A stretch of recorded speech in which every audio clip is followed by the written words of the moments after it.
মালয়েশিয়ার সাপ্তাহিক বাজারগুলোতে আসলে মনে হয় আমি বাংলাদেশে আছি। তো বন্ধুরা দেখতে পাচ্ছেন জমজমাট একটি বাজার, আজকে রবিবার। তো চলুন দেখাই আপনাদেরকে। তো আমি প্রথমে হেঁটে যাচ্ছি রাস্তা দিয়ে।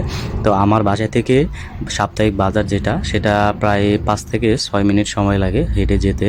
তো আমি এবং আমার কাওয়ান পাকিস্তানি, তো দুজনে চলে যাচ্ছি বাজারের উদ্দেশ্যে।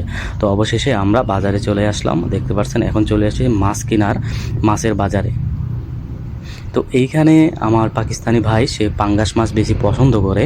সেই ক্ষেত্রে আমরা একটা পাঙ্গাস মাছ নিলাম মাত্র 12 টাকা রিঙ্গিত, 1 কিলো পাঙ্গাস মাছ দেখতে পাচ্ছেন। আর তো আমাদের এখন পাঙ্গাস মাছ কেনা শেষ। তো এখন আমরা বলতেছি যে পাঙ্গাস মাছটা কেটে দেওয়ার জন্য। তো এইখানে দেখতে পাচ্ছেন আমার এক মালয় ভাই, সে সুন্দর করে পাঙ্গাস মাছটাকে আল্লাহু আকবার কোরবানি দিয়ে জব করে তারপর পাঙ্গাস মাছটাকে কেটে দিচ্ছি পিস পিস করে। যেহেতু আমি পাঙ্গাস মাছ খাই না, সেই ক্ষেত্রে আমার কাওয়ান সে একলাই এই পাঙ্গাস মাছটা খাবে।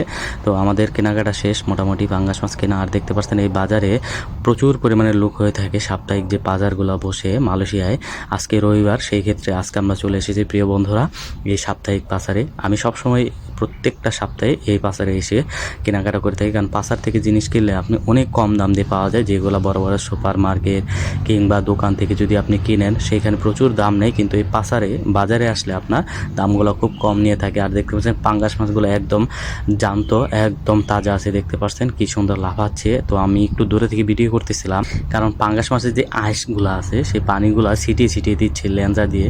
তো সেই ক্ষেত্রে আমি একটু দূরে থেকে দাঁড়িয়ে দাঁড়িয়ে ভিডিও করলাম। তো বন্ধুরা এখন চলে এসেছি আমের রাজ্যে। দেখতে পাচ্ছেন এখানে আম, ড্রাগন, লিচু অভাব নয়। তো সেই জন্য জাম, তারপরে হচ্ছে আপনার আঙ্গুর। আমি এখান থেকে 1 কিলো লিচু হচ্ছে আপনার 12 রিঙ্গিত।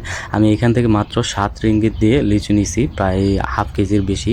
আর এখানে চলে আসলাম, দেখতে পাচ্ছেন কত সবজির মার্কেট, অভাব নাই। লাল শাক, ডাঁটা শাক, পুঁই শাক, কলমি শাক, সব কিছুই আছে, সজনে পাতা, ধনে পাতা, লাউ। তো এত কিছু দেখার পর আমরা চলে আসলাম এখানে আরেকটা মাছের বাজার। তো মাছের দোকানটা থেকে আমরা চলে আসলাম, আমাদের সবজি কিনতে হবে। তো এইখান থেকে দেখতে পাচ্ছেন ঠোঙ্গার ভিতরে ঝুড়ি সিস্টেম করা থাকে, আপনি যেটা পছন্দ হয় সেটা কিনবেন।